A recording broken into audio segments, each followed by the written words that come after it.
आदिमाया, आदिशक्ती, महिषासुरमर्दिनी अशा विविध नावांनी संबोधल्या जाणाऱ्या देवीच्या शारदीय नवरात्र उत्सवाला शनिवारपासून प्रारंभ झाला। अंबानगरीचे आराध्य दैवत असलेल्या अंबा एकविरा देवी मंदिरामध्येही पारंपरिक पद्धतीने घटस्थापना करून नवरात्र उत्सवाला सुरुवात झाली। यंदाच्या नवरात्र उत्सवावर कोरोनाचे सावट असल्यामुळे मंदिरे बंदच आहे। परिणामी भाविकांना मंदिरात जाऊन देवीच्या दर्शनाचा लाभ घेता येणार नसल्याने त्यांच्या उत्साहावर विरजण पडले आहे। कोरोनाचा प्रादुर्भाव झाल्यानंतर देशात लॉकडाऊन जाहीर करण्यात आला।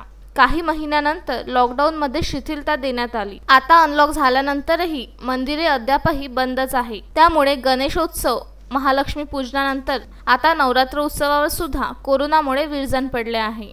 अशा परिस्थितीतही भाविकांनी अत्यंत साधेपणाने देवीचे स्वागत केले। शहरातील अनेक सार्वजनिक मंडळात देवी विराजमान झाल्यात।